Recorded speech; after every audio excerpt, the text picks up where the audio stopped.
Good afternoon. My name is Mark Lazelle. I'm the business website director at Healy Consultants Group based in Singapore. I am here today with my colleague Previn Pampan, who is a client relationship officer also in our Singapore office. And Previn is here today to talk about a recent engagement he completed for a client in the West African country of Senegal.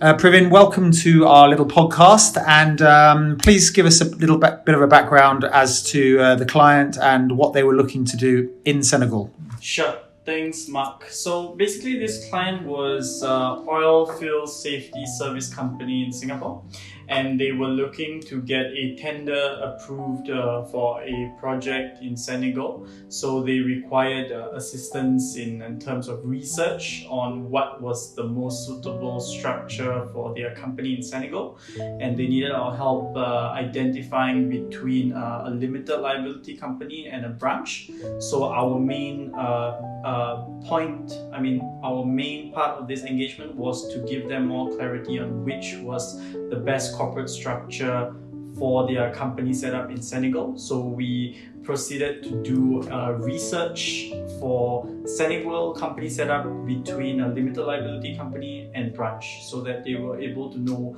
what would be the best setup possible for them if their tender was to be approved, and then set up the company in Senegal after that.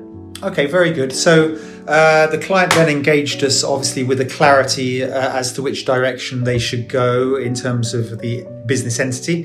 Tell us a little bit more then about how the engagement panned out, Previn. Okay, sure. So basically, after the client confirmed that they were going to formally engage us, what we did was we provided them with a draft detailed comparison table, just highlighting two main points, which were a limited liability company structure and also a branch company structure. And then after that, we provided the client with all the relevant requirements and information that they would require for the setup in Senegal. And then upon them approving the table, I began to research on all of these points in order to provide them with all of their required information for the company setup in Senegal. Very good. Now, you were handling this from Singapore. The client is in Singapore as well. Correct. And we're handling an engagement basically in West Africa, which is a long, long way from Singapore. What did the fact that the client not have to travel to Senegal, was that a real benefit to the client? I mean, presumably it was.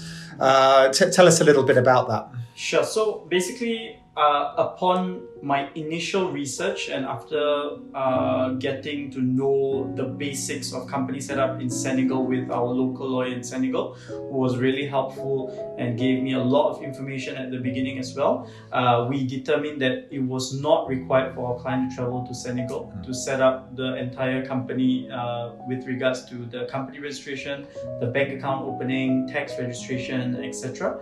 So it was already made clear from the start that it was going to be no travel for the client, and the setup could be completed completely without the client traveling to Senegal. Okay, very good. To the uninitiated, Previn, doing business in West Africa, on the face of it, would seem to be quite challenging. I know that before we spoke, before we recorded this podcast, you mentioned that there were some pleasant surprises in the engagement. Would you like to just quickly tell us all how that was? Sure. So basically, I was quite pleasantly surprised at the beginning, because I realized very quickly after a few engages with our local lawyer that actually to set up a company in Senegal, whatever corporate structure it is actually quite easy. It's relatively quite simple and straightforward.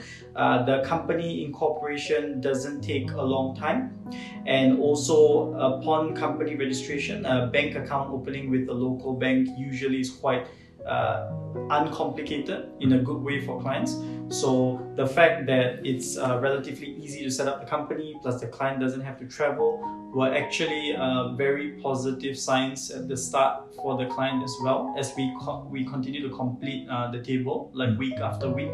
So we kept adding on more information for the client. And I was also quite surprised at the fact that Senegal actually is usually French is the national language in most African countries, but they are also quite well versed in English. Yes. Most of the bank officers in the big banks, they're able to speak in English, and our local lawyer was also quite helpful in giving me links and the right direction that was required for me to complete the research for our clients.